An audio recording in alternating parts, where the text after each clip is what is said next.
అస్సలాముఅలైకుం నమస్తే అందరికీ welcome back to Aqsa baby channel.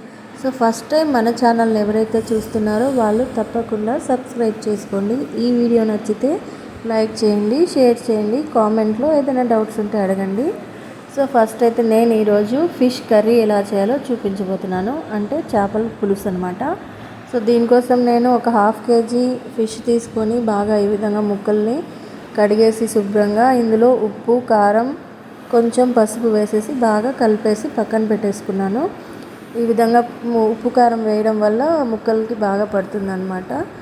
So అందుకని వేసాను. ఇందులో కొంచెం నేను కూర కోసము కొంచెం అంతా చింతపండు నానబెట్టేసాను అనమాట. తర్వాత ఒక ఆనియన్, 4 టమాటాలు, ఒక మామిడికాయ తీసుకున్నాను. మామిడికాయ మనం వేస్తున్నాం కాబట్టి చింతపండు కొంచెమే వేస్తున్నానండి. సో ఒక ఆనియన్లో హాఫ్ ఆనియన్ టమాటాలతో పాటు మిక్సీ జార్లో గ్రైండ్ చేసేసేయండి, మెత్తగా పేస్ట్ లాగా గ్రైండ్ చేసుకోండి. సో నేను ఇలాగే వేయనండి, కొంచెం మిక్సీ పట్టేసి వేస్తానన్నమాట. ఎందుకంటే పిల్లలు ఈ టమాటాలు, ఎర్రగడ్డలు అంతా ఏరేసి పక్కన పెట్టేస్తుంటారు కదా చెత్తలాగా, అందుకని సో మొత్తం ఈ విధంగా పేస్ట్ లాగా చేసేసి ఇందులోకి వేస్తానన్నమాట. తర్వాత స్టవ్ మీద కడాయి పెట్టేసుకోండి.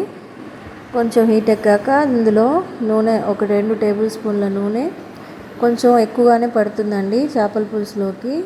నూనె అనేది కొంచెం ఎక్కువగానే వేసుకోవాలి. ఇందులో పోపు వేసేసుకోండి. ఆవాలు, జీలకర్ర, కొంచెం మెంతులు. మనం హాఫ్ ఆనియన్ అందులో వేసాం కదా, హాఫ్ ఆనియన్ పోపులోకి వేసేసి కొంచెం కరివేపాకు వేసి కొంచెం సేపు ఫ్రై చేసుకోవాలి. తర్వాత ఇంకో ప్యాన్ పెట్టేసి ఇందులో కొంచెం మెంతులు, కొంచెం జీలకర్ర, తర్వాత కొంచెము మిరియాలు వేసేసి ఫ్రై చేసేసుకోండి. సో అది ఫ్రై కొంచెం చల్లారాక ఈ పేస్ట్లోనే ఇందులోకి వేసేసి కొంచెం కొత్తిమీర వేసి ఇంకొకసారి బాగా మెత్తగా పేస్ట్ లాగా ఈ విధంగా గ్రైండ్ చేసేసుకోండి. ఇది కొంచెం పేస్ట్ లాగా గ్రైండ్ చేసుకున్న మిశ్రమాన్ని ఈ విధంగా మనం ఇందులో ఫ్రై చేసుకున్న ఆనియన్స్లో కొంచెం అల్లం వెల్లుల్లి పేస్ట్ వేసి ఇంకొంచెం సేపు ఫ్రై చేయాలి. సో ఇది కొంచెం ఫ్రై అయిన తర్వాత ఇందులో మనము ఫస్ట్ పేస్ట్ చేసి పెట్టుకున్న మిక్సీ జార్లో ఉన్న మిశ్రమాన్ని ఇందులోకి వేసేసి కొంచెం సేపు బాగా ఫ్రై చేయాలి. సో నూనె పైకి తేలేంత వరకు బాగా ఫ్రై చేయండి, అప్పుడే పచ్చివాసన లేకుండా కూర బాగుంటుంది. సో మామూలుగా టమాటాలు, ఎర్రగడ్డలు అలాగే కూడా వేసుకోవచ్చు, కానీ కొంచెం పిల్లలు తినరు కాబట్టి అన్నీ ఏరేస్తుంటారు, పక్కన పెడుతుంటారు కాబట్టి ఈ విధంగా నేను మిక్సీ జార్లో పేస్ట్ చేసి వేసేస్తాను.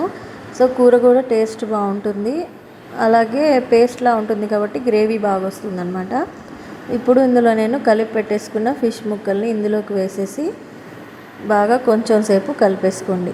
సో ఇది బాగా కలిపిన తర్వాత ఇందులో మనము ఫస్ట్ ఇందులో ఉప్పు, కారం నేను వేసాను కాబట్టి మళ్ళీ చూసి ఇంకొంచెం వేసుకుందాము. తర్వాత నానబెట్టిన చింతపండుని బాగా దీన్ని గుజ్జు తీసేసి చెత్త పడేసేయండి. ఈ విధంగా ఈ రసాన్ని ఇందులోకి వేసేసి కొంచెం సేపు ఒక 10 నిమిషాలు మూత పెట్టేసి బాగా ఉడికించుకుందాం. పచ్చి వాసన పోయేంత వరకు బాగా ఉడికించేసుకుందాం. సో ఇప్పుడు ఇందులో మనము ఏది పొడులు కానీ ఇంకేం వేయనక్కర్లేదు, మనము ఫస్టే వేసుకున్నాం కాబట్టి అన్నీ. ఇప్పుడు కొంచెం ధనియాల పొడి, కొంచెం ఉప్పు, కారం సరిపోలేదు, సో అందుకని మళ్ళీ ఉప్పు కారం చూసుకొని మీకు టేస్ట్కి తగ్గట్టు మీరు ఉప్పు కారం వేసుకోండి. మీరు ఎంత తింటారో అంత ఉప్పు కారం మీరు వేసుకోండి. సో మా ఇంట్లో కొంచెం తక్కువే తింటాం, అందుకని నేను ఇంత వేసాను. సో ఈ విధంగా బాగా కొంచెం సేపు ఉడికిన తర్వాత చేప ముక్కలకి బాగా కూర పట్టేంత వరకు ఉడికించుకోండి. సో ఈ విధంగా ఊరికే గరిటెతో కలపకుండా ఈ విధంగా ఇట్లా కలిపేసుకోండి. తర్వాత చిన్నగా ముక్కలు విరిగిపోకుండా చిన్నగా కలుపుకోండి. సో ఈ విధంగా బాగా ఉడికిన తర్వాత ఇందులో మనము ఫస్ట్ ఒక 2 గ్లాసుల వాటర్ వేసేసుకోండి. సో 2 గ్లాసులు వద్దులేండి, 1 గ్లాస్ వేసుకోండి సరిపోతుంది. సో 1 గ్లాస్ వాటర్ వేసి కొంచెం గ్రేవీగా ఉంది కాబట్టి ఇందులో కొంచెం కొత్తిమీర వేసేసి ఒక 10 నిమిషాలు మళ్ళీ లో ఫ్లేమ్లోనే పెట్టేసి బాగా ఉడికించుకోండి. కూర అనేది బాగా దగ్గర పడేంత వరకు బాగా ఉడికించుకోండి. సో పచ్చి వాసన ఉండకూడదు, నీసు వాసన అస్సలు ఉండకూడదు అనమాట.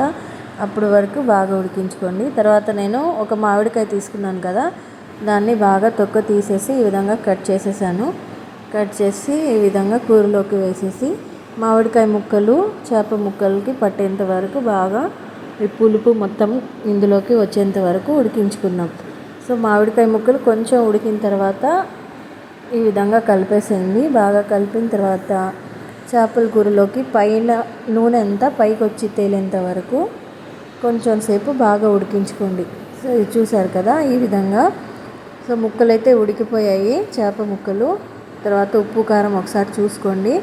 సో నాకైతే సరిపోయింది. ఈ విధంగా గ్రేవీగా ఎంత బాగుందో చూడండి చూడడానికి. సో వేడి వేడి రైస్లోకి సూపర్గా ఉంటుంది. సో నా చేపల కూరని తప్పకుండా అందరూ ట్రై చేయండి. వీడియో నచ్చితే తప్పకుండా లైక్ చేయండి. కామెంట్లో ఏదైనా డౌట్ ఉంటే అడగండి, తప్పకుండా చెప్తాను. సో ఎవరైతే మన ఛానల్ని ఫస్ట్ టైం చూస్తున్నారో వాళ్ళు తప్పకుండా సబ్స్క్రైబ్ చేసుకోండి. సో ఈ విధంగా చేసి చూడండి, చాలా బాగుంటుంది చేపల కూర అయితే సూపర్.